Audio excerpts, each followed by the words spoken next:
자, 송정해수욕장에 와 있습니다. 사실 저는 여름바다를 그리 좋아하지 않습니다. 이유는 간단하게 말씀드리면 저는 가을하고 겨울을 좋아하는데요. 바다라고 하면요, 해수욕을 별로 좋아하지 않기 때문입니다. 찐득찐득하게 말라붙는 것도 별로, 소금기 말라붙는 것도 별로 안 좋아하고, 옷을 입어야 되는 것도 안 좋아하고, 게으름 때문이죠. 그런데 바다가 꼭 해수욕만이 목적이 아니다라고 하는 것을 최근 들어서 많은 사람들이 보여주고 있는데, 그중 하나가 서핑이죠. 동해 쪽에서 서핑하면은, 서핑의 메카라고 하면은 강릉이고, 남해 쪽에서는, 특히나 부산 쪽에서는 이 송정해수욕장인 것 같습니다. 작품 라인업의 배경지기도 한데, 그 라인업 자체가 서퍼를 주인공으로 삼고 있죠. 서퍼, 여주인공이 서퍼, 남주인공 같은 경우는 이제 그 서퍼인 여주인공에게 서핑을 배우는, 서핑의 매력에 대해서 배우고 또 스스로 즐기게 되는 바로 그런 내용을 담고 있는데, 그러다 보니까 저는 사실 몰랐어요. 참 과문해서 부산의 해수욕장이라고 하면 해운대 아니면 송도 정도 생각했는데, 송정해수욕장은 이번에 처음 왔습니다만, 딱 오자마자 서핑 하시는 분들이 정말 많습니다. 저희 서핑 동호회 하시는 분들, 저게 바로 라인업이군요. 네, 그 파도의 선에 따라서 사람들이 이제 쭉 줄지어 서 있어요. 대기하고 있고, 네, 어쨌든 학습을 하고 계신 분들도 있어 보이고 그렇습니다. 몸치여서 사실 서핑을 제가 할 수 있을 거라고는 이만큼도 생각이 들진 않지만, 그래도 하시는 분들을 보니까 굉장히 반갑고, 괜히 반갑고 또 멋지네요. 이것이 바로 또 여름바다인가 싶습니다. 서핑 하시는 분들이 계절을 따지진 않습니다만, 그럼에도 말이죠, 역시 바다에서 뛰노는 거는, 그리고 파도를 타는 건 여름 아니겠습니까? 네. 뭣도 모르는 사람이 이런 식으로 얘기하면 좀 그렇긴 합니다만, 어쨌든 그렇습니다. 자, 송정해수욕장에서 서퍼들을 한번 만나보도록 하겠습니다. 멀리서요. 네. 송정해수욕장은 해운대나 송도 같은 부산의 다른 해수욕장들에 비해서 비교적 덜 알려져 있는 곳입니다. 해변의 전체 길이가 2km가 채 되지 않을 만큼 작은 곳인데요. 그래서 끝에서 끝까지 걷는데 시간이 그리 걸리지 않을 정도지요. 제가 주로 다녔던 해수욕장으로 비교하자면 충청도 쪽에요. 대천 말고 춘장도나 만리포 정도 규모라고 할까요? 서핑은 맥주나 커피 광고 등의 곧잘 등장했던 강원도의 강릉과 양양 쪽이 유명하지만, 부산의 송정해수욕장도 서핑을 막 시작하려는 이들에게는 알맞은 곳으로 알려지고 있습니다. 송정이 어디 붙어 있는가 라고 하면요, 해운대에서 동쪽으로 조금 더 가면 있는 곳을 알겠는데요, 이번에 갈 곳은 라인업에 등장했었던 송정해수욕장과 그곳에서 차로 10분 거리에 자리한 청사포입니다. 만화 라인업을 소개해 보겠습니다. 앞서서 간단히 남자애가 여자애한테 서핑 배우는 얘기다 라고 했었는데요, 남자 주인공 남인호는 어렸을 땐 제법 머리 좋다는 소리도 듣고 성적도 꽤 좋았던 모범생이었지만, 그 약발은 중학생까지만이었고요. 다 자라선 번번이 취업 실패로 낙담하는 이 시대의 취업 준비생입니다. 친구들이 하나둘 먼저 자리를 잡아가는 가운데 조바심을 느끼고 있던 민호는 자리를 뜨는 친구들을 배웅한 뒤 바다나 볼까 하고 송정해수욕장으로 걸음을 옮깁니다. 해수욕장에는 예전보다 서핑을 즐기는 이들이 많이 늘어 있었고요. 그중 유난히 뛰어난 실력을 자랑하는 이가 있었습니다. 멋있다고 생각했죠. 그런데 그 실력자가 해변으로 걸어 나오더니 민호를 보고 느닷없이 이름을 부릅니다. 민호, 네 민호 맞지? 누군지 몰라 어리둥절해야 하는 민호에게 서퍼는 자기 이름을 댑니다. 오랜만이네. 나 바다야, 한바다. 구김살 없이 시원한 미소를 지닌 서퍼 한바다는 민호의 중학시절 첫사랑, 바다의 전학으로 말미암아서 인연이 끝나는 듯 했으나 우연히 들른 송정해수욕장에서 재회를 한 셈이죠. 이모의 서핑샵 일을 돕고 있다는 바다에게 민호는 백수라는 사실을 들키기 싫어서 그만 휴가 중이라고 거짓말을 하고 맙니다. 그리고 같은 날 민호는 바다의 권유로 서핑의 세계에 들어섭니다. 민호는 과연 취업과 서핑에 성공하고 바다를 향한 마음까지 전할 수 있을까요?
제가 송정을 찾은 시기는 6월 하순입니다. 여름 초엽으로 접어드는 시점이죠.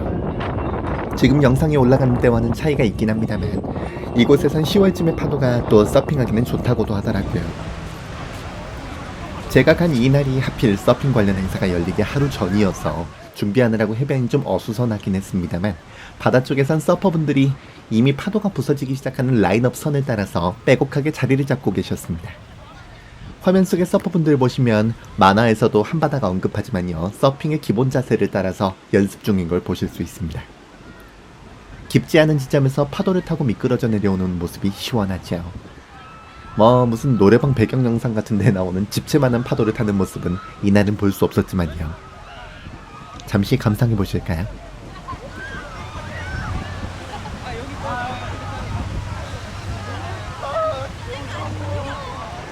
물 안에 들어가기 전에 기본 자세를 배우는 분들도 보입니다. 안전요원 복장을 입으신 분의 교육에 따라서 자세를 배우고 있는 모습인데요. 제가 해수욕을 그리 좋아하진 않지만 큰 집하고 외가가 바닷가 쪽이라서 바다에 가보기는 꽤 많이 가봤는데요. 정말 어느 사이인가 바다 풍경이 이렇게 해수욕을 즐기는 풍경에서 서핑을 즐기는 풍경으로 바뀌었나 싶을 만큼 서퍼들이 많이 보이는 게 이채로웠습니다. 송정이라 그런 것인지 다른 곳도 비슷해졌는지는 잘 모르겠는데 확인해보기엔 벌써 시기가 여름을 넘기고 말았네요. 한편 이곳 송정해변에는요, 서핑 교육을 진행하고 물품도 구입할 수 있는 샵이 있습니다. 바로 송정 서핑학교인데요. 사실 알고서 간 건 아닌데 뭔가 분위기가 여기 뭐지? 싶은 곳이 있어서 두리번 데다가 여쭤봤더니만 만화 라인업 작업 때 작가님이 취재해간 바로 그곳이 맞다라고 하시더라고요. 그래서 느닷없이 이곳의 대표 서미희 선생님께 요청해서 인터뷰를 땄습니다. 제가 강안리에서 10년을 윈드스핀을 했어요. 네. 윈드스핀을 하고 나서 결혼해서 송정에 와서 윈드스핀 샵을 차렸어요. 차렸는데 한 1년 동안 윈드스핀 교육도 하고 해보니까 파도가 너무 잦아서 교육이 하기가 너무 힘들더라는 거예요. 그래서 저 왼수 같은 파도 모르면 괴로워 죽겠는 거예요. 교육이 잘 안 돼서. 근데 10년이 이제 1년이 지난 어느 날 한 외국인이 와서 파도가 엄청 큰 10월 달이었는데 서핑 보드를 안 들고 서핑을 타는 거예요. 깜짝 놀랐죠. 야, 저거다. 윈드스핑이 아니고 서핑이다. 윈드스핑은 장비가 너무 고가인데다가 또 세팅해야 되고 풀어야 되고 이게 굉장히 번거로움이 많았었거든요. 근데 서핑 보드를 보는 순간에 너무나 단순하고 또 멀리 가서 구조하러 가야 되고 그런 게 아니고 코앞에 있으니까 쳐다보기도 보호해주기도 좋고 너무나 좋은 거예요. 제가 스키를 한 20년 하다 보니까 스키 시스템이 서핑을 보는 순간 저거다. 그래서 서핑을 혼자서 독학으로 배운 거예요. 그래서 한 3년을 하고 나니까 앉아 가르칠 수 있겠다. 그래서 제가 수상 스키, 윈드서핑, 보드 종류를 서로 많이 했었어요. 그래서 서핑을 독학을 하는데도 쉽지가 않더라고요. 남 앞에 내놓고는 이 정도 해가지고 가르쳐야 되니까. 근데 3년 타고 나니 혼자 타고 나니까 가능해지더라고요. 그래서 그때부터 코치도 키우고 계속 사람들을 가르쳤죠. 그러면서 이제 2000년도부터 교육을 하기 시작했어요. 그러면서 이게 확산된 거예요. 그렇진 않고 부산시에서 이 저 홍보도 하고 이래서 네, 촬영을 하러 왔었어요. 아, 그래서 있는 걸 알았고 제가 이제 다음에 들어가가지고 라인업을 그래도가 계속 매일매일 매 화요일이었나? 화요일마다 봤죠. 아, 네, 그래가지고 끝까지 다 봤어요.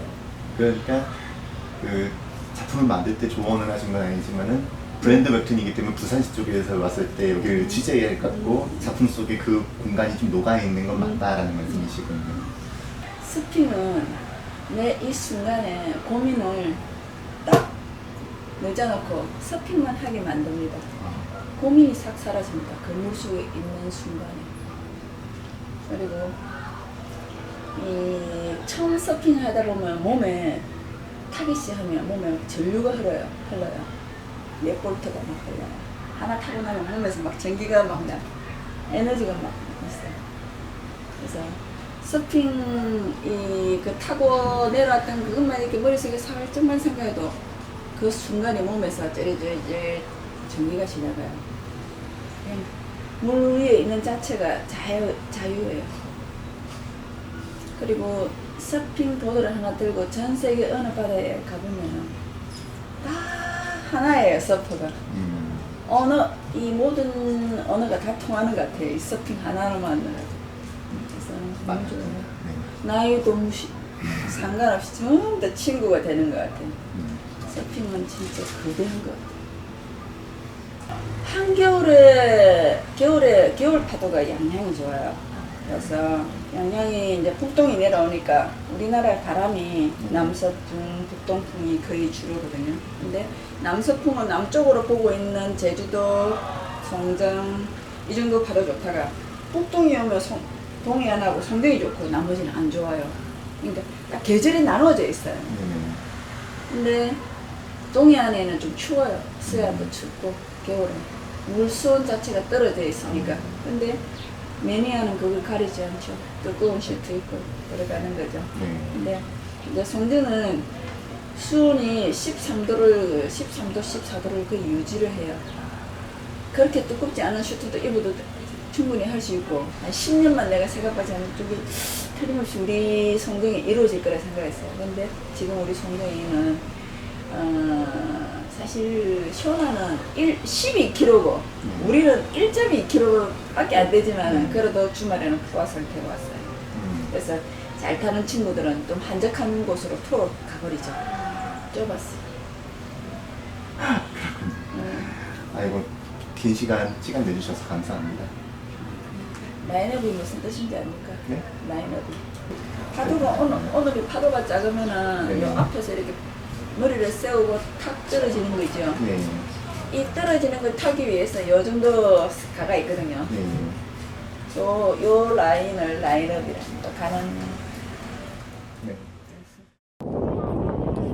송정해변이 어떻게 서퍼들이 많이 찾는 곳이 되었나를 알 수 있는 인터뷰였죠. 이 작은 해변이 주말이면 거의 꽉꽉 들어차고 있다고 하니 참 신기합니다. 국내에서 활동하는 서퍼가 7만을 넘어서고 있다고 하는데요. 그 중에서 송정에서 서핑을 시작하는 분들이 많다고 하는데 수심이 비교적 얕고 수온도 겨울에도 다른 곳에 비해서 따뜻한 편이기 때문이라는군요. 파도도 초보와 숙련자가 다 만족할 수 있을 만큼 다채롭게 오는 편이라고 하니까 그 또한 재밌습니다. 사실 전 여행 다닐 때 사진이나 영상을 찍으면서 인물을 두드러지게 찍는 경우가 별로 없는데요. 풍경을 더 중요시하기도 하고 초상권 문제도 걱정되고 위도한 데를 찍혀주지도 않으니까요, 사람들이요. 근데 이번에는 소재 특성상 어쩔 수 없이 사람이 주가 될 수밖에 없는 장면들을 담아야 했습니다. 그래서 영상으로 훑고 있기가 굉장히 조심스럽기도 했지만요. 이번엔 또 묘하게 사진으로 함축해서 담는 쪽이 멋있게 나오기도 했더라고요. 잡지 연재 당시에도 이번 편 사진이 나쁘지 않았다라고 하는 평가를 받았던 걸로 기억합니다. 그래서 풍경을 담은 사진들을 몇 장 소개하는 것으로 송정해수욕장 장면을 마무리해볼까 합니다. 네, 오늘의 마지막 여행지입니다. 청사포. 네, 도시에 있는 어촌치고는 굉장히 한적한 인상을 자랑하고 있는, 자랑이라고 해야 되나요? 그런 공간입니다. 조개구이로 굉장히 유명하다라고 소개가 되고 있어요. 여기 와보니까 여기 등대가 2개 있고, 그리고 이제 벽화마을도 있다라고 하고, 차를 몰고 이제 와보다 보니까 언덕백에서 내려올 때의 그 바다 선이 굉장히 예쁩니다. 아, 바로 그 지점이 이 청사포를 굉장히 특별하게 만들어주고 있는 것 같아요. 청사포. 송정에서도 10분 정도 와야 있는 조용한 바닷가 마을입니다. 쌍둥이 등대가 저녁 햇살이 부서지는 바다 풍경과 더불어서 굉장히 고즈넉한 분위기를 연출해주고 있습니다. 만화 라인업에서는 조개구이를 맛있게 먹는 곳으로 묘사됩니다만 저는 이미 해가 막 떨어져가는 시간에 도착하는 바람에 뭔가 먹고 갈 시간 여유는 없었습니다. 진짜 아쉽네요. 청사포는 푸른 모래가 있는 포구다라고 하는 뜻인데요. 원래는 청사포의 사가 모래사자가 아니라 뱀사자였다고 합니다. 이 마을의 원래 이름에 푸른 뱀이 들어있던 까닭에는 전설이 있습니다. 이 마을에는 한 어부 부부가 살고 있었는데요. 유난히 금실이 좋았다라고 합니다. 근데 이 부부 가운데서 남편이 뱃일이 나갔다가 배가 부서지면서 그만 돌아오지 못했습니다. 아내는 남편이 살아있을 거라 굳게 믿으면서 하염없이 기다렸고 그 모습을 바라본 용왕이 안타까움에 푸른 뱀을 보내서 부인을 용궁으로 데려와 남편과 만나게 해줬다라고 하네요. 그래서 이 마을 이름이 청사포가 되었다는군요. 지금 등대 쪽에서 마을을 바라보면 보이는 저 큰 소나무가 부인이 심은 망부송이라고 합니다. 다시 마을 쪽으로 돌아와 포토스팟인 쌍둥이 등대를 보며 이날 일정을 마무리합니다. 이날 하루 종일 원 없이 바다 구경을 했지만 이렇게 조용하게 등대와 함께 바다를 마주하는 저녁이 참 각별했습니다. 비록 조개구이는 못 먹었지만요.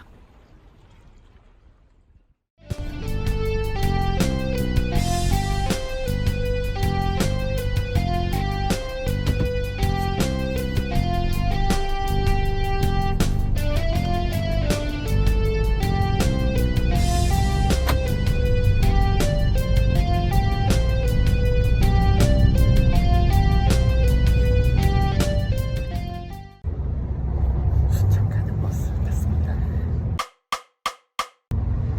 아침 버스를 타고 열심히 달려갑니다.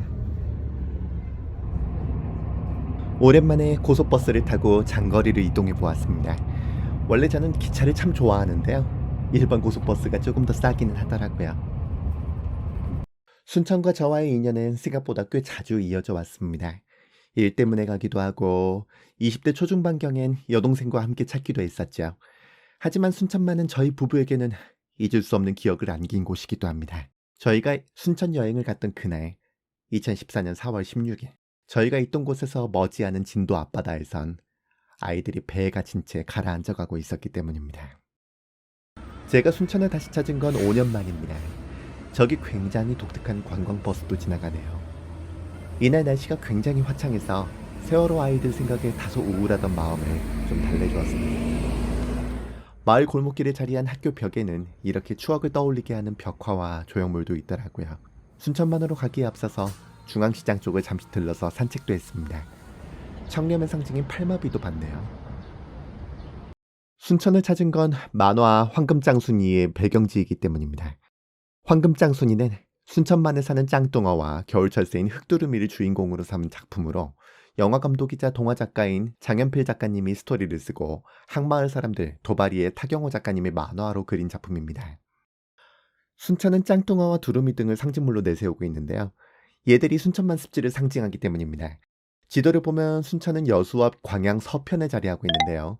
이곳들은 사실 알아주는 공업지대죠. 그래서 그 옆 동네인 순천에도 공장지대가 들어서려 했는데 습지다 보니까 배수가 안 되어서 홍수 피해가 곧잘 일어나는 바람에 갈대밭을 몽땅 밀어내고 갯벌을 파서 없애려던 때가 있었습니다. 이게 1990년대 초반인데요. 시민단체가 반발하면서 순천만 습지의 중요성이 대두되었습니다.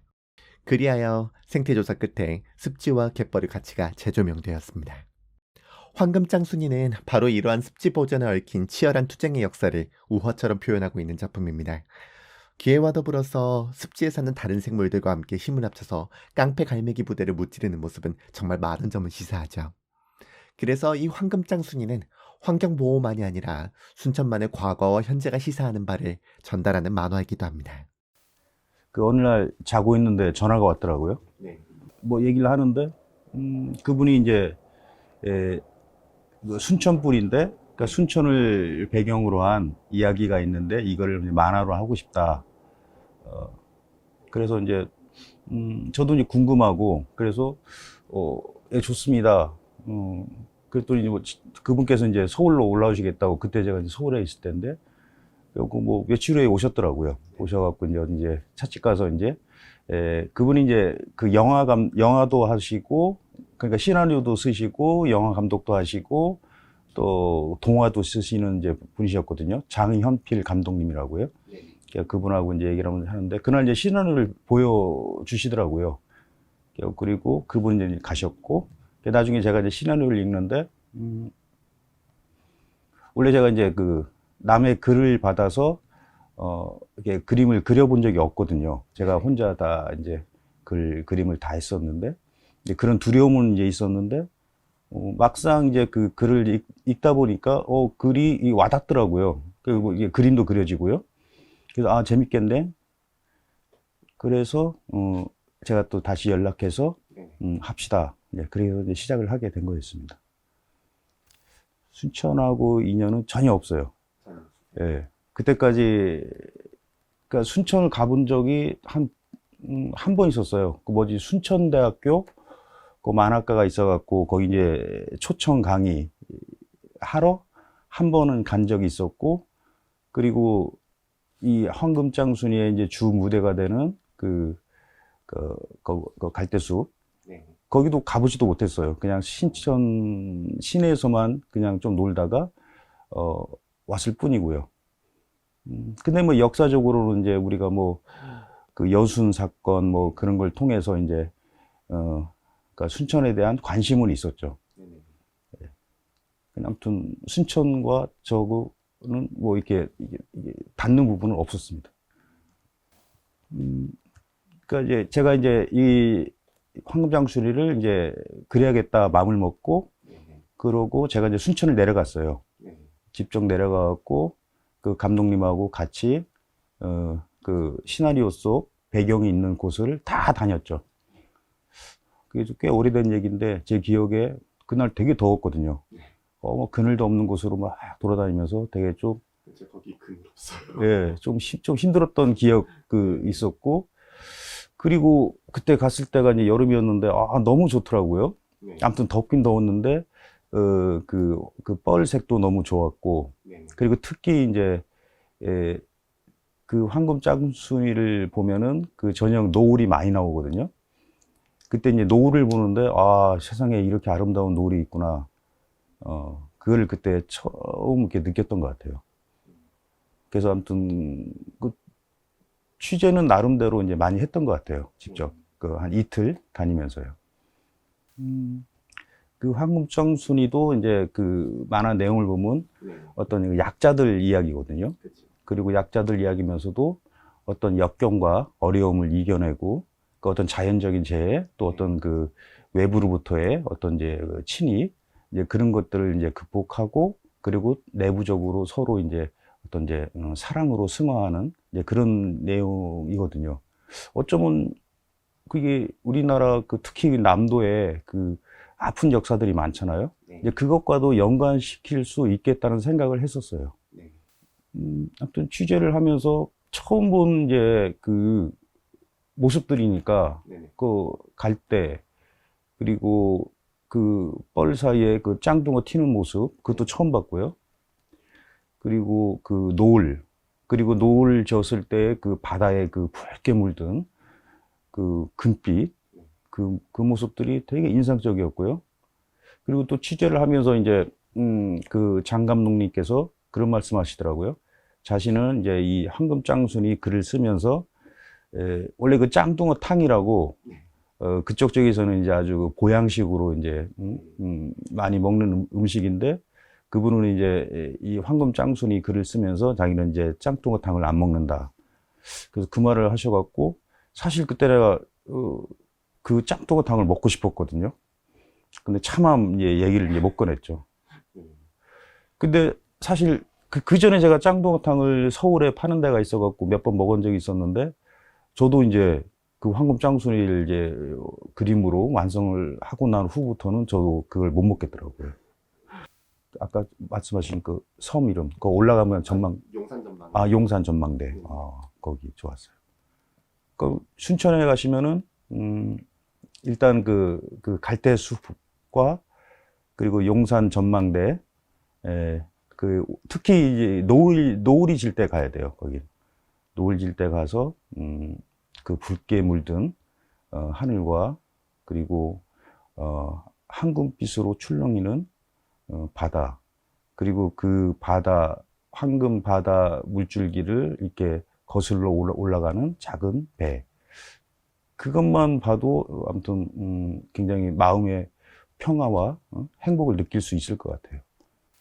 그 황금 짝순이는 그러니까 어떤 이제 성장 소설처럼 어떤 성장 만화거든요. 짱순이라는 어떤 이제 작은 그리고 성장을 하면서 점점 강해지고 그리고 뭔가 자아를 깨트리고 그리고 어려움을 닥칠수록 더 강해지고 그런 것들이 이제 요즘 우리한테 특히 이제 젊은 청년 그리고 그 아래 이제 학생들한테도 이제 그런 정신이 조금 더 필요하지 않을까 그런 생각을 했습니다. 그러니까 앞으로도 이제 더 어려운 일이 더 많이 수많은 어려움들이 닥칠 텐데 마치 뭐 파도가 계속 오듯이요. 이제 그런 것들에 한 번에 이제 굴하지 말고 이걸 견디면 또 더 큰 파도가 오고 또 건너가고 그러다 보면은 이제 자기의 꿈들이 이제 서서히 이제 드러나고 이제 이루어지겠죠. 그런 의미에서 황금 짱순이는 어떤 희망을 주는 이제 만화인 것 같습니다. 네, 순천만에 도착했습니다. 일단 입구 쪽에 왔는데요. 순천 터미널 쪽에서 버스를 타고 다시 이쪽으로 좀 들어왔습니다. 생각보다 가까워서 좀 깜짝 놀랐습니다. 왜냐면은 제가 20대 초반 때 여동생하고 같이 이쪽에 올 때는 정말 고생해서 왔었거든요. 밤기차를 타고 순천역에 떨어져서 거기에서 다시 그 택시를 타고 그때는 또 새벽에 또 여기까지 버스가 오질 않더라고요. 해가지고 일단 와서 뭘 어디로 봐야 되는지 알 수가 없었어요. 그때 당시에는 이게 순천만 국가정원이라고 하는 그런 이름으로 지금처럼 이렇게 꾸며져 있지 않았고 뭐가 돼 있는 것도 없었기 때문에 여기가 무진기행의 무대기도 하다. 그리고 굉장히 습지가 좋다, 풍경이 좋다라고 하는 건 알고는 있었지만은 그 이외의 정보는 전혀 없는 상태에서 한번 와봤다가 아침에 대체 이걸 어디로 가야 돼? 라고 하는 것 때문에 정말 한창 헤맸던 기억이 납니다. 지금 그 이후에 또 와봤었을 때는 나름대로 잘 꾸며져 있는 거에 깜짝 놀라기도 했는데요. 그래서 이번에도 다시 왔습니다. 오랜만이네요. 평일입니다만 상당히 지금 여기 와서 구경하려고 하는 학생들 등등으로 인산인해를 이루고 있습니다. 버스가 잔뜩 있네요. 자, 그럼 매표소를 찾아서 한번 들어가 보도록 하겠습니다. 순천만 국가정원은 2013년에 순천국제정원 박람회가 열렸던 곳입니다. 순천만 습지 근처에 조성된 거대한 정원인데요. 정원이라고 하는 주제에 맞춰서 정원이 보여줄 수 있는 다양한 모습과 정취를 만끽할 수 있습니다. 표는 습지 쪽 입장권 노릇도 하기 때문에 버리면 안 됩니다. 지금은 돌아가신 신현복 선생의 글씨가 보입니다. 대한민국 제1호 국가정원이라고 하는 표식이 있지요. 볼 게 참 많은데 저는 일단 시은의 정원부터 보고 그 다음에 바깥의 정원들을 둘러본 후 순천만 습지 쪽으로 향하기로 했습니다. 시은의 정원은 말 그대로 실내에 조성해 놓은 정원입니다.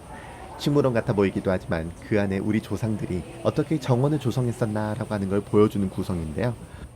실내에서 식물을 재배하는 시설도 있었습니다. 이런 시설을 이용해서 극지에서도 채소를 먹는다는군요. 출발하기 전에 상당히 걱정을 했습니다. 왜냐하면은 그냥 추웠거든요. 지금 10월 초순에 가까운 시기인데 굉장히 추워가지고 이대로 갔다가는 지금 제대로 보지도 못하고 그러는 거 아니야. 심지어 지금 남쪽에서는 지금 타이밍에 어떤 상황이냐면은 일본 쪽으로 지금 태풍이 가고 있어요. 그래서 아무리 일본 쪽으로 가고 있다라 하더라도 워낙 태풍이 크니까 약간 영향이 있지 않을까 싶었는데 일단 정말 구름 한 점도 없는 그런 날씨인데다가 덥습니다. 굉장히 덥네요. 나름대로 만반의 준비를 하고 왔다라고 하는데 그 만반의 준비가 저를 지금 잡아먹고 있습니다. 너무 더워요. 그 반대로 얘기하면은 정원 구경하기는 정말 좋습니다. 햇살도 좋고 따뜻하기도 하고 풍경도 좋고, 그래서 그런지 지금 335 지금 나이 드신 분들, 젊은 사람들, 그리고 어린이들 소풍하러 많이 온 것 같아요. 국가정원 이렇게 구경한 다음에 이제 쭉 걸어가다 보면은 이것저것 있고, 그와 좀 더 가면은 이게 습지가 나옵니다. 네, 습지 쪽으로 이동을 해보도록 하겠습니다. 습지로 향하기에 앞서서 국가정원의 하이라이트이자 상징인 호수정원을 봅니다. 호수 한가운데에 언덕이 조성되어 있는데요. 중앙의 나무다리가 순천을 가로질러서 바다로 나아가는 동천을, 중앙의 봉화 언덕을 비롯해서 각 언덕들이 순천의 산을 상징한다고 하네요. 나무다리로 형상화한 동천을 따라서 순천과 순천만을 형상화해 놓은 셈인데, 순천만의 온전한 보존을 기원한다고 합니다. 개중에 봉화 언덕을 올라가 보았습니다만 나선형 구조로 산책로가 조성되어 있는데요. 그 다리를 건너서 돌아 올라오게 돼 있는데 멀리서 보면 사람이 올라가는 풍경까지 합쳐서 그 자체가 마치 미술품 같습니다. 이날 또 유난히 날씨도 좋아서 색채가 정말 예술이었어요. 네, 순천만 국가정원 정 가운데에 있는 큰 호수가 있습니다. 그 호수의 또 정중앙에 있는 봉화 언덕에 지금 올라갔다 왔습니다. 뭐 여러 가지 언덕을 지금 형상화를 해놓고 있는데 상당히 그 뭐랄까 산책 코스로도 굉장히 좋지만은 아기자기한 듯하면서도 굉장히 거대한, 사실은 거대한 그런 언덕의 정취를 느낄 수 있습니다. 그 뭐랄까 날씨 좋은 날 오니까 정말 이 색채도 그렇고 풍경도 그렇고 그 물에 반짝이는 그 햇살도 그렇고 굉장히 이채롭습니다. 특히나 이 봉화 언덕 같은 경우는 따라서 이렇게 쭉 걸어오시다 보면요, 제일 높은 위치에 있는데 다른 언덕들도 그렇고 순천만 국가정원 그 풍경을 한눈에 볼 수 있다라고 하는 점에서 굉장히 좋은 곳이라고 생각이 됩니다. 일단 용산전망대 쪽으로, 그러니까 이제 습지 쪽으로 가기 전에 이곳을 한번 밟아 보신 다음에 그 다음에 이제 이동을 하시는 것도 하나의 방법일 것 같습니다. 정원 곳곳은 유명한 미술품을 형상화한 조형물이 잔재미를 줍니다. 진주 귀걸이를 한 소녀나 이삭 줍는 사람들이라든지 말이죠. 다리 시작과 끝을 상징하는 발과 머리도 굉장히 이채롭습니다. 몇몇 국가들의 상징적인 정원 풍경을 재현해 놓은 곳도 있습니다. 대표적으로 베르사유 궁전 앞을 형상화한 프랑스 정원이라든지 말이죠. 또 대륙의 기상을 느낄 수 있는 중국 정원도 있습니다.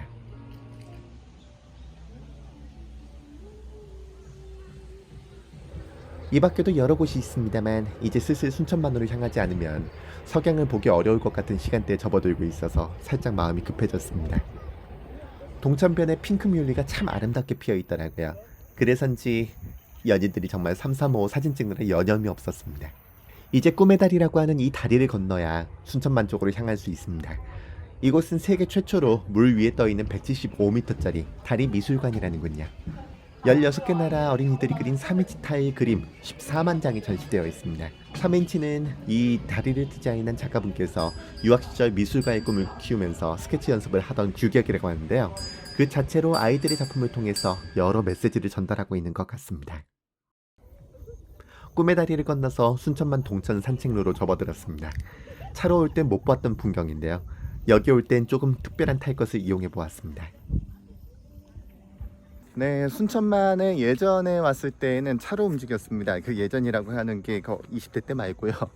나중에 다시 왔을 때는 국가정원 쪽하고 순천만하고 사이 이렇게 차로 움직여서 그렇게 뭐 멀다고 생각을 못 했었는데, 이게 지금 차를 안 몰고 이동을 하려고 하니까 국가정원 쪽에 버스로 온 다음에 거기를 한 바퀴 돌고 그 다음에 거기에서 순천만 그 습지 쪽으로 가려니까 멀어요. 굉장히 멉니다. 그래서 어떻게 가야 되지? 하다 보니까 스카이큐브라고 하는 게 생겼어요. 그래서 모노레일 비슷한 걸 가지고, 모노레일은 아니구나, 어쨌거나 좀 덜컹덜컹하는, 위전부 경전철보다 조금 많이 덜컹거리는 그런 큐브를 타고 한 8분 정도 움직여서 거기에서 다시 한 1km를 가면은 습지가 나온다고 합니다. 습지 입구가 나와요. 거기서부터 용산 전망대까지는 또 1시간 정도, 40분에서 1시간 정도 걸어야 되는 그런 거리입니다. 생각보다 오래 걸어야 되는데요. 어쨌거나 스카이큐브를 타고 이동한 다음에 거기서 1km 정도 생각보다 좀 걸린다라는 생각이 듭니다만은 덕분에 차로 왔을 때는 보지 못했던 공간을 보게 되었습니다. 뭐냐, 저기 방금 전에 제가 다녀왔는데요. 문학관입니다. 순천에서 난 그 작가 두 분의 그 공간이 마련되어 있습니다. 전시 공간이 마련되어 있고, 초가집에다가 이렇게 작가님 두 분의 연보라든지 물품이라든지 이런 것들을 전시를 해놨어요. 각각 한 작가분씩. 오세아메 작가님하고 무진기행 작가님 있죠.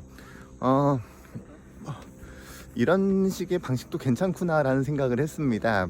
뭐 크게 지어서 거기 몰아넣는 것도 하나의 방법이지만은 이렇게 공간을 하나 따로따로 주어서, 공간이 넓으니까 가능한 거겠지만요. 어쨌든 그런 것도 괜찮은 것 같습니다. 자, 그럼 저는 지금 쭉 걸어서 순천만 습지 쪽 입구로 향하도록 하겠습니다. 이제 정말 내쳐 걸어야 됩니다. 지금까지도 걸어왔지만요. 걷다 보면 이런 친구를 만날 수 있습니다. 둘이라고 하는 이름을 지닌 두루미 캐릭터입니다. 황금짱순이는 짱뚱어가 주역이지만 순천만 습지의 또 다른 주인은 사실 이 철새인 두루미입니다. 둘이를 통해서 습지 보전에 얽힌 역사를 알 수 있게 스토리텔링을 한 게 굉장히 인상 깊습니다.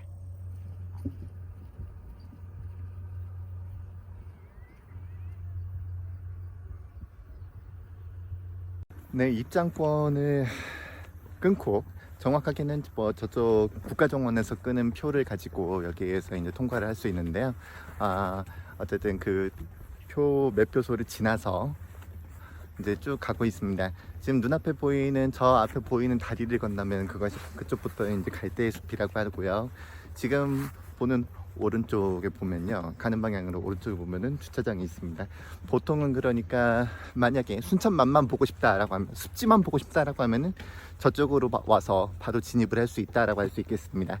지금 보면 재밌는 게 쭉 걸어가면서 동천의 주변으로 해가지고 갈대숲이 이미 지금 보이고 있고, 네, 그렇습니다. 해가 지금 뉘엿뉘엿하고 있기 때문에 이제 슬금슬금 빨리 걷지 않으면 왠지 안 되겠다라고는 위기감이 들긴 합니다만은, 그래도 지금 햇빛이 이렇게 내려앉으면서 빛깔이 좀 묘하게 또 예뻐요. 그리고 무엇보다도 지금 10월 정도에 오는 것도 굉장히 괜찮구나. 네, 남쪽이라 그런지 더 춥지도 않고 굉장히 오붓한 느낌으로 이 공간을 볼 수가 있습니다. 그래서 그런가요? 지금 눈앞에 연인들이 굉장히 많습니다. 연인끼리 온 사람이 굉장히 많습니다. 부부끼리 온 사람도 있어 보이지만 연인들도 굉장히 많아 보이고요. 네, 굉장히 알콩달콩한 모습들이, 야, 연애하기 좋은 곳이구나, 여기 연애질하기 좋은 곳이구나 라고 하는 거를 새삼 느끼게 해줍니다. 좋은 풍경입니다. 네, 저는 지금부터 계속 쭉 걸어서 순천만 습지와 그리고 용산 전망대 쪽으로 향하도록 하겠습니다. 동천을 둘러싼 시야가 넓어질 때쯤이면 무진교가 등장합니다. 네, 무진기행의 그 무진이네요.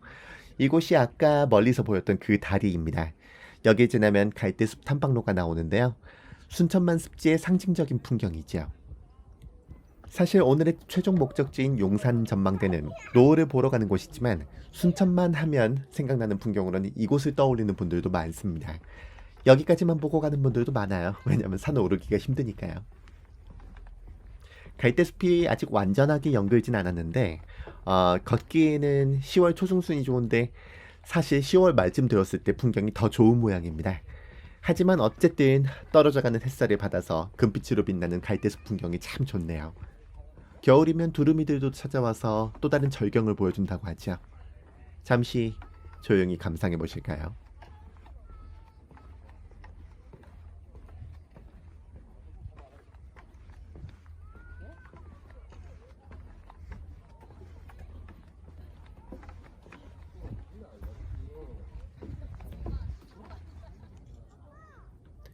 워낙에 긴 코스라서 중간중간 저렇게 위자로 쉼터를 조성해 놓고 있기도 한데 진짜 그림 같죠? 조금 더 가보면 짱뚱어 다리라는 곳이 나옵니다.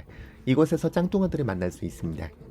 사실 어지간히 큰 망원 렌즈 아니면 이 작은 녀석들을 촬영하기는 정말 쉽지 않습니다만 그래도 한번 찍어보았는데요. 잘 관찰해 보시면 보입니다. 저기 곰실거리는 길도 보이죠?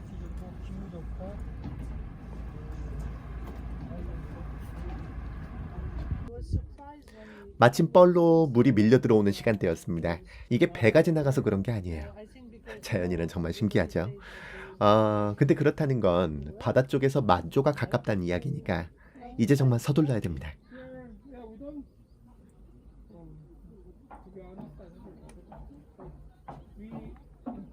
되게 조그만 짱뚱어도 있어요. 자, 용산 전망대로 가는 길입니다.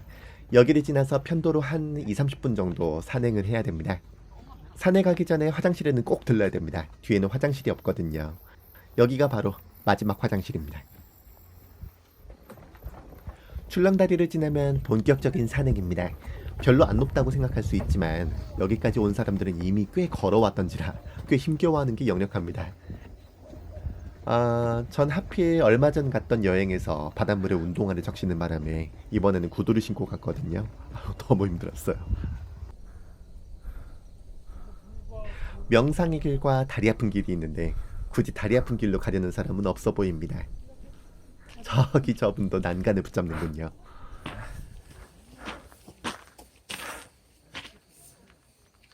용산 전망대 700m. 이제 저만치 해 떨어져 가는 게 보입니다. 자, 이제 해가 정말 본격적으로 떨어지기 시작합니다. 마음이 급합니다. 저는 이 즈음에서 순천 시내와 국가정원을 돌아보면서 느긋해했던 저 자신을 꽤 원망하게 되더라고요. 최종 목적지 전에도 이렇게 중간중간 간이 전망대가 있습니다. 지금 보시는 풍경도 간이 전망대에서 찍은 거예요. 아직 끝이 아닙니다. 하지만 해는 정말 거의 다 떨어졌죠. 잠깐만, 소리가 절로 나오기 시작합니다.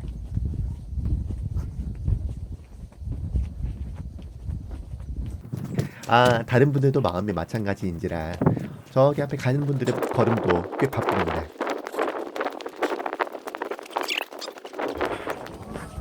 자, 그리하여 도착을 했는데요. 드디어요. 도착하는 순간에 들려오는 누군가의 카운트. 간다, 진짜 간다. 와, 없어졌다. 오. 멋있다. 갑시다. 정말 도착한 순간에 해가 쏙 들어갔습니다. 소리가 절로 나오더라고요. 정말 인생은 타이밍, 여행은 타이밍, 촬영도 타이밍 싸움이라고 하는 걸 새삼 느끼게 해줍니다. 아쉽게도 해 떨어지는 걸 정확하게 담진 못했습니다만 그럼에도 순천만은 정말 멋있었습니다. 이 근처가 집이라고 하는 분이 들어오는 물의 양을 비롯해서 수로의 모양이 좀 더 좋은 때가 10월 말이라는 팁을 전해주시더라고요. 언젠가 그 타이밍에 다시 한번 방문할 것을 기약합니다.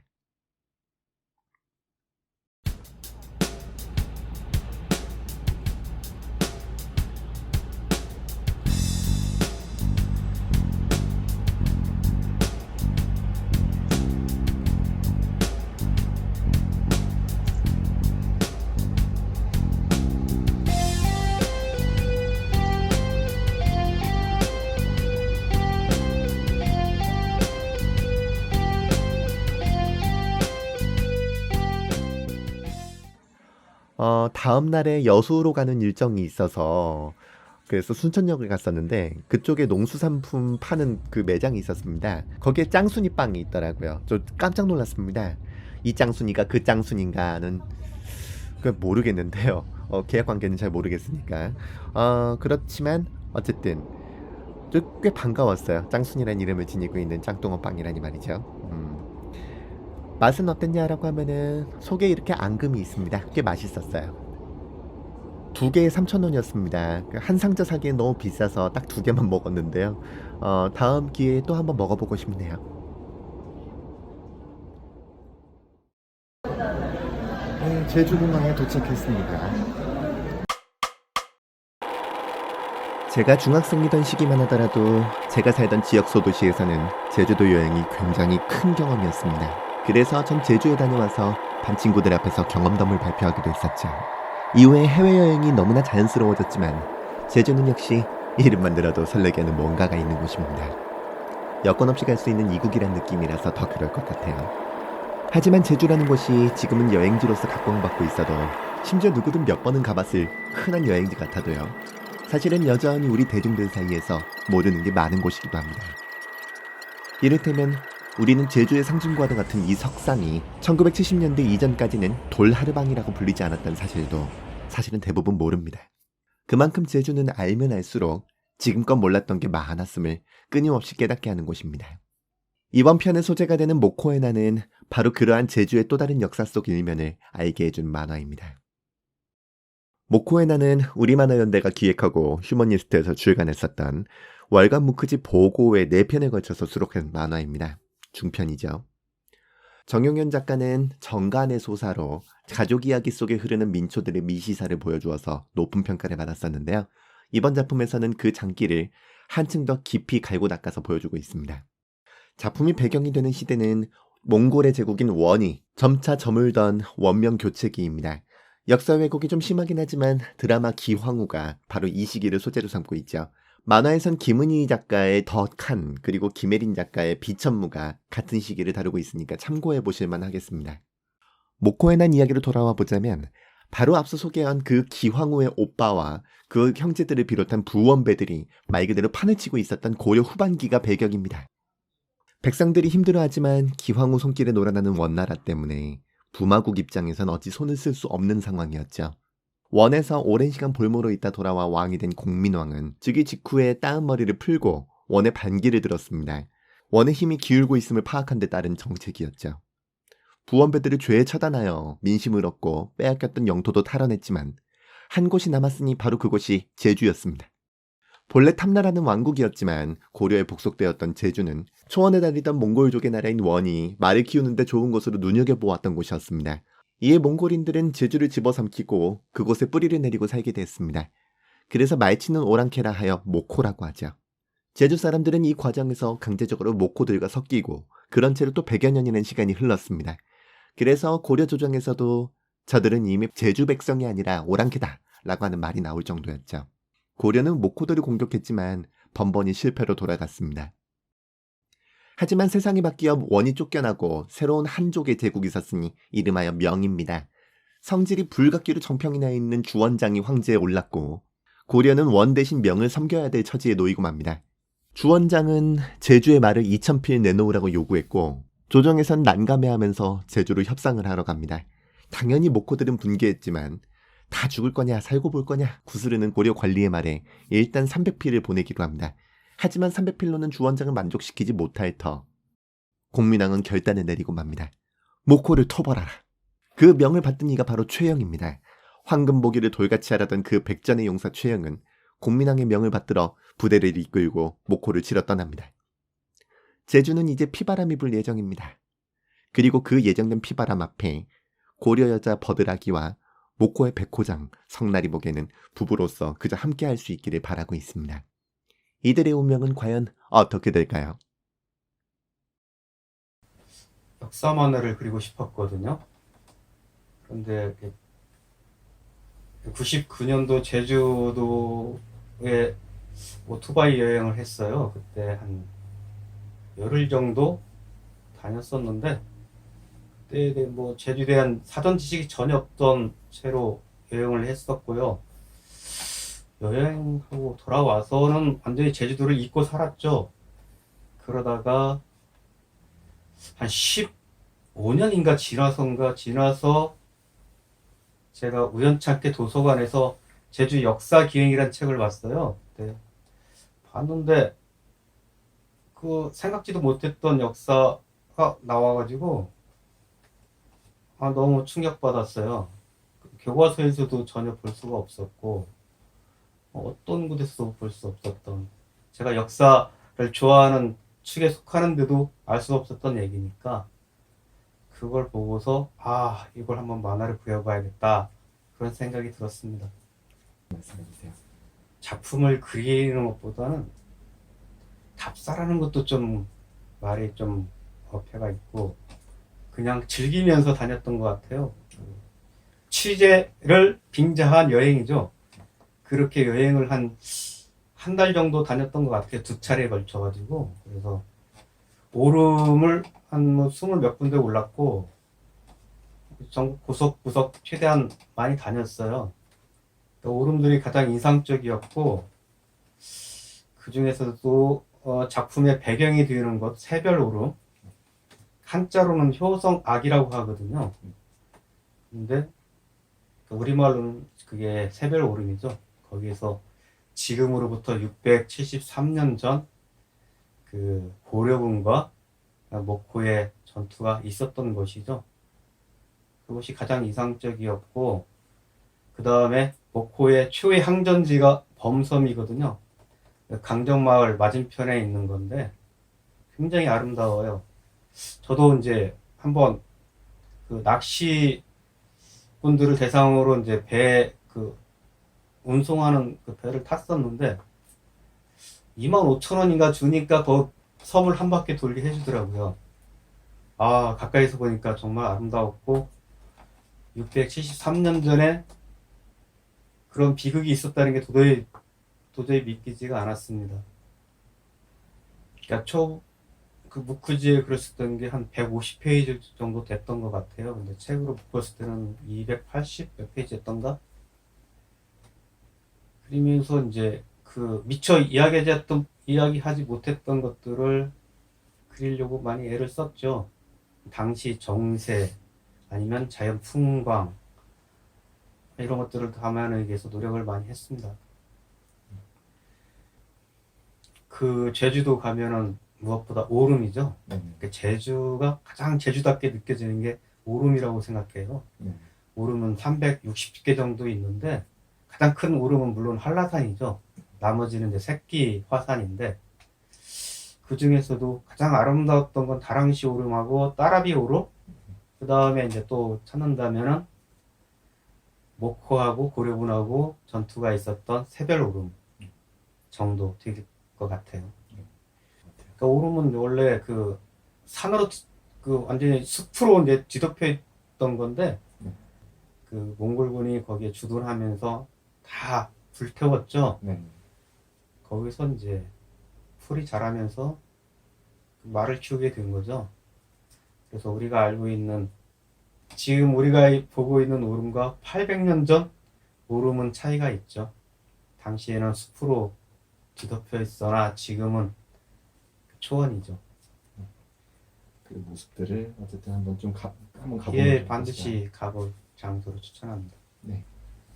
작품을 통해서 더 표현하고 싶었던 건 제주도의 아름다운 자연 풍광하고 제주도 말이었어요. 제주도의 언어. 그래서 제주도의 아름다운 말들이 참 많더라고요. 느티나무는 굴무기낭, 팽나무는 콩낭, 뭐 그런 것들을 좀 작품 속에 녹여내려고 많이 노력했고, 물론 말이 주 소재니까 말과 관련된 것들도 작품 속에 녹여내려고 많이 애를 썼습니다. 제주도 풍속, 자연, 역사, 문화 어우러지는 작품을 만들려고 노력을 했죠.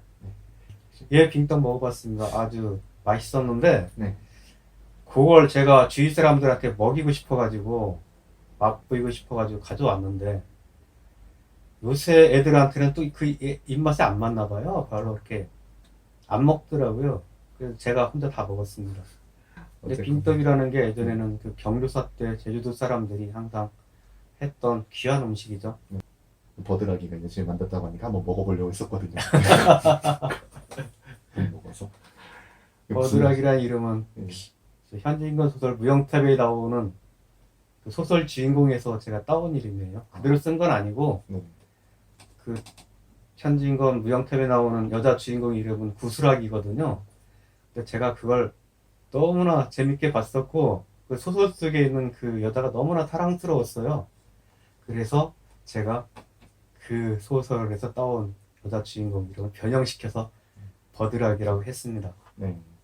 어쨌든 실존 인물이긴 하지만 성밖에 안 나온 예, 네. 정씨 연인이죠. 예, 정씨. 제가 내 정씨지만 그 정씨하고 또 다릅니다. 그렇죠. 예, 공교롭게 같을 뿐입니다. 이 이야기는 제주도에 대한 이야기이기도 한데 네. 제주도에 국한된 이야기는 또 아닙니다. 그 당시 지금으로부터 640년 전 동북아시아 정세와 지금의 한반도를 둘러싼 정세를 비교해 가면서 읽으면은 좀 더 재밌을 것 같아요. 왜 그러냐면은 지금 그 태극기 부대 같은 그런 모습들이 당시에도 있었고, 당시에는 이제 지금 우리 사회에서 친일, 승리 4대주자들이 득세하고 있잖아요. 당시도 마찬가지로 그 친원파들이, 지금으로 치면 친일파인데 당시 이름으로는 구원배들입니다. 구원배들이 어떻게 국정을 농단했는지 그런 걸 같이 볼 수 있습니다.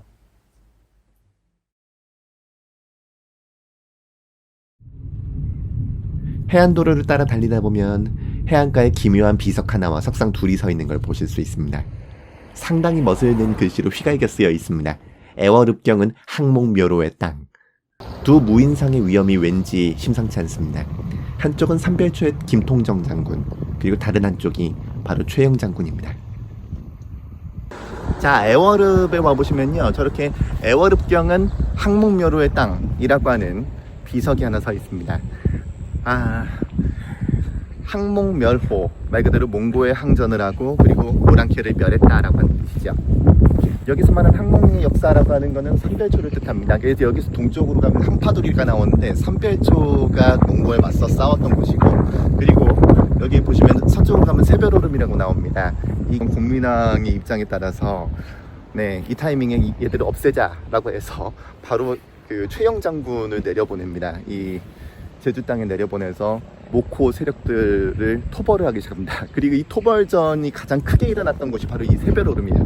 이 삼별초 역사와 그 다음에 이제 목호 토벌전의 역사가 있는 땅이라 해가지고 그 애월읍경은 항목묘로의 땅이다라고 하는 게 바로 이 자리에 비석이 서 있는데, 굉장히 영광스러운 승리의 역사 그리고 이제 항전의 역사로 이제 기록을 하고 있는 듯 보입니다. 네, 어떻게 보면은 뭐 사실 자체는 맞는데 과연 그 사이에서 우리가 승리의 역사, 누군가에게는 패배의 역사, 그리고 누가 옳고 그른가 이런 것들을 보통 이런 것들을 따지고 또 이제 누가 옳고 그른 걸 해야 재밌잖아요. 그렇게 얘기를 하긴 하는데, 각자는 무슨 생각을 하고 있었고 또 어떤 생각으로 서로 맞부딪혔을까, 그리고 그 사이에서 일반 백성들은 또 무슨 생각을 하고 있었을까요? 어떤 입장이었을까요? 그런 거에 대해서 조금 더 한 단계 더 들어가서 생각해 볼 필요는 있지 않을까요? 라고 하는 지점에 바로 이 작품, 목고의 난이라고 하는 작품이 보여주고 있습니다. 그래서 오늘은 바로 이 목고들이 최영 장군의 그 군대와 맞붙었던 새별오름부터 시작해서, 물론 여기부터 시작이죠. 애월읍경부터 시작하긴 하는데 새별오름부터 시작해서 그 이후에 쫓기듯이 서귀포 쪽으로 가서 범성으로 가서 이제 최후를 맞이하게 되는데, 그 선을 따라가서 한번 보도록 하겠습니다. 비석 뒤편은 이렇게 생겼습니다. 그리고 그 뒤편의 바다는 또 이렇게 생겼습니다. 최영 장군의 함대가 정박한 곳은 정확하게는 이곳이 아니지만요, 바다는 이어져 있으니까요. 저 수평선 너머에서 새카맣게 몰려오는 배들을 보면서 목고들은 기가 질렸을 듯합니다. 목호와 최영 부대가 가장 거세게 맞부딪힌 곳인 새별오름입니다. 완만해 보이는 오름이지만 가까이서 보면 그 규모가 상당합니다. 관광객들을 실어온 버스들도 많이 보입니다. 단체 관광객이 많아 보여요. 자, 뒤에 보이는 저곳이 바로 새별오름입니다. 최영 장군의 군대와 목호가 일전해버렸다, 바로 그곳입니다. 사실 저는 제주에 왔으면서 한라산 외에 오름들은 잘 오르질 않았었어요. 그래서 이번이 사실 오름은 처음 가는 건데 높아 보이진 않습니다만은 엿봐선 안 됩니다. 한 300m가 넘더라고요. 지금 한번 올라가 보겠습니다. 이곳에선 들풀축제라는 행사가 매년 열리는데요. 행사 자체는 아주 오래되진 않았습니다만 모코들이 제주에서 말을 키우기 위해서 제일 먼저 했던 것이 오름에 불을 놓아서 숲을 모두 없애고 목초지로 만들었던 일이었으니까 근원을 따지자면 모코들에게서 왔다 해도 과언은 아닐 겁니다. 행사 때 쓰는 불은 제주의 성스러운 곳인 삼성열에서 채화해서 들고 온다는군요. 이곳엔 가을 억새가 상당히 절경을 이루고 있었습니다. 작품 속에선 이 공간에서 최용 부대와 모코들이 거세게 맞부딪힙니다. 멀리서 볼 땐 만만해 보이던 각도가 바로 아래에서 보니까 좀 무시무시하게 다가옵니다. 과연 제주 뭐하나 만만치 않습니다. 등산로에는 이렇게 미끄러지지 않게끔 줄을 꼬아서 계단처럼 깔아놓았는데요. 들불 축제 때문인지 곳곳에 소화전이 배치되어 있기도 합니다. 아래를 내려다보면 상당히 까마득한 각도를 보여줍니다. 많은 분들이 올라가면서 지쳐서 멈춰서던데요. 저도 참 운동 부족을 느꼈습니다. 이게 절대로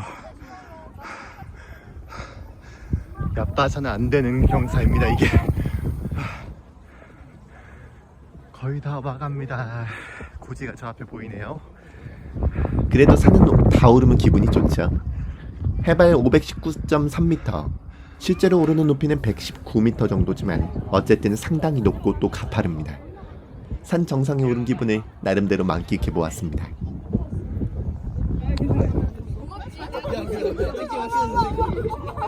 네, 새별 오름에서 이제 내려가는 길입니다. 뭐 양방향에서 올라오고 내려갈 수 있습니다만은 대체로 많은 사람들이 일정한 방향으로 올라와서 일정한 방향으로 내려가는 것 같습니다. 개인적으로는 이 갈대숲이 올라올 때 보는 그 갈대숲 풍경이 조금 더 멋있는 것 같아요. 위에서는 이제 그 낮은 지역하고 한라산 쪽을 보는 그런 재미가 있긴 합니다만은 이 공간 그 새별 오름의 가장 큰 특징이라고 할 수 있는 게 바로 이 갈대숲인데요. 이 갈대숲을 제대로 조명하려면 아래에서 위로 보는 게 좋은 것 같습니다. 그래서 참 약간 재밌네요. 네, 올라오려고 애를 썼습니다만은 풍경 자체는 아래에서 보는 게 훨씬 더 멋있는 것 같다라고 하는 그런 게 있습니다. 어쨌거나 조심해서 내려가도록 하겠습니다. 경사가 생각보다 굉장히 가팔라서 웬만한 그냥 산 올라가는 것보다 더 힘든 것 같아요. 어떤 분은 올라가면서 케이블카 왜 없냐 막 그러시는 분도 계신데 어쨌거나 재밌습니다. 애들도 오고요, 학생들도 오고 위에로 유명한 관광지인 것 같아요. 네. 아이고 병아리들.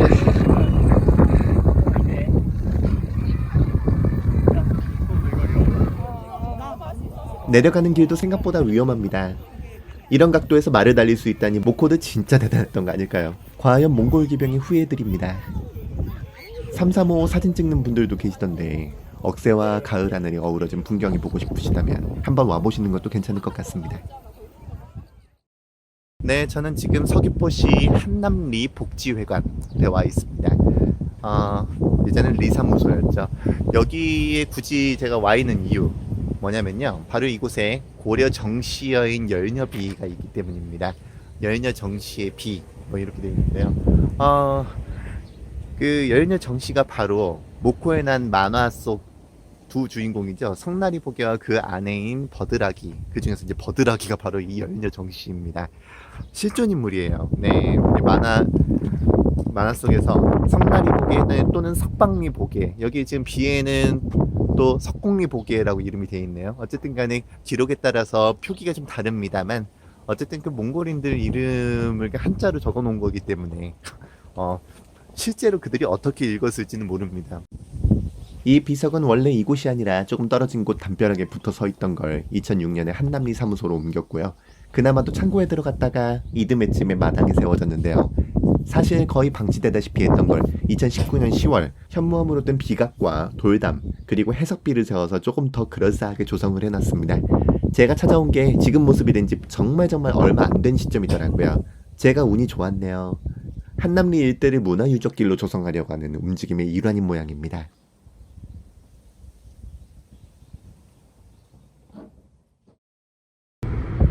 정씨여인 열녀비에서 차로 20분 정도 움직이면 외돌개를 만날 수 있습니다. 가는 길목 저만치 바다 위에 목고들이 최후름맞이한 범섬이 어렴풋이 보입니다. 네, 사실 엄밀히 말해서 외돌개보다는 저 섬을 보러 간다고 해야 되겠지만 외돌개 자체가 또 모코에난하고 관련이 없지만은 않습니다. 게다가 그 자체로도 꽤 멋있어서 관광객들이 늘 몰리는 곳이기도 합니다. 원래 7코스에 오시는 분들에겐 코스 시작점인지라 또 굉장히 익숙하고 반가운 이름이기도 합니다. 주차장을 지나서 계단을 내려가면 해안가 절벽 쪽에 저렇게 큰 바위가 하나 바다 위에 우뚝 서 있습니다. 저 돌이 바로 외롭게 서 있는 돌, 외돌개입니다. 네, 외돌개에 왔습니다. 외돌개는요, 화산자경으로 말미암아서 생긴 기암괴석입니다. 굉장히 크죠. 천지연폭포 근처에 자리하고 있고요. 이 외돌개의 온 까닭은 사실 뭐 외롭게 있다, 혼자 서 있다라고 가지고 외돌개라 불리긴 합니다만은 또 한편으로는 모코의 난과 관련이 있어요. 그러니까 왔겠죠. 저 외돌개 바위 저 뒤편에 보이는 섬 있죠. 저 섬이 바로 범섬입니다. 호랑이 형국을 띠고 있다 해가지고 범섬이라 불리는데, 새별오름에서 쭉쭉 밀려나온 그쪽에서 패퇴하고 이렇게 쭉 밀려나온 모코들이 바로 저 범섬으로 가서 전열을 가다듬고 반격을 하려고 했으나 최영 장군이 저기를 포위합니다. 그래서 만화에도 나옵니다만 그 포위를 해서 절망에 빠진 모코들이 자결을 하죠. 집단 자결을 합니다. 그렇게 해서 모코의 난이 마무리가 돼요. 뭐 이후에 그 잔존 세력들이 일부 반란을 일으키긴 했습니다만 다시 진압이 됐고요. 그렇긴 한데요. 저 외돌개 같은 경우 어떤 전설이 있느냐면은 저 범섬 쪽으로 들어간 모코들을 겁주기 위해서 최영 장군이 이 외돌개를 변장을 시켰다라고 하는 전설이 있어요. 그래서 저 바위를 장군바위라고 하는 이름으로 별칭으로 부르기도 합니다. 그런데 암만 그래도 그 바위를 변장시켰다 해가지고 그 속을까라고 하는 건 좀 의문이긴 합니다만 어쨌든 전설은 전설이니까요. 외돌개는 굉장히 바다 한가운데 딱 서 있어가지고 굉장히 독특한 풍경을 자랑하기도 합니다만은 또 한편으로는 드라마 그 대장금의 무대기도 합니다. 대장금에서 이곳이 배경으로 한번 쓰인 적이 있어요. 그래가지고 예전에 왔을 때에는 대장금 촬영지라고 하는 표식이 이렇게 있기도 했었습니다. 모코의 난 같은 경우는 이제 모코들의 최후가 바로 범섬이기 때문에 범섬이 잘 보이는 곳을 이제 이 여행의 마무리 장소로 찾으려고 하고 있는데 그중 하나가 바로 이 외돌개라고 할 수 있겠습니다. 한번 같이 감상해 보시죠. 진입로에 들어오면 가장 먼저 있는 전망대에서 바라본 외돌개 풍경입니다. 외돌개와 오른쪽 절벽 사이에 딱 범섬이 자리하고 있죠. 저만치요. 근데 오후쯤 오시면 대체로 해가 역광 방향에 뜨는 바람에 사진 찍기가 참 고역스럽습니다. 바다가 반짝반짝하는 통에 더한데요. 그래서 탐방로를 따라서 조금만 더 걸어보시면 이렇게 옆쪽에서 역광을 피해 조망하실 수 있습니다. 범섬은 안 보이지만 외돌개의 모습을 세밀하게 만나보실 수 있어요. 앞서 전망대 옆에는 태양과 바다의 빛반사 때문에 사진이 어둡게 나오니까 프로 사진사한테 맡기세요 라고 이게 호객하는 간판도 서 있는데요. 외돌개만이 목적이면 약간 옆으로 와보시는 것도 방법입니다. 탐방로를 따라서 조금 더 가보시면 이런 공터가 나옵니다. 전망대 쪽에서 보이던 절벽 위쪽입니다. 대장금 촬영지기도 하죠. 이곳 끄트머리에서 보면 서남 방향에 홀로 서 있는 범섬을 잘 보실 수 있습니다. 여전히 역광이지만 말이죠.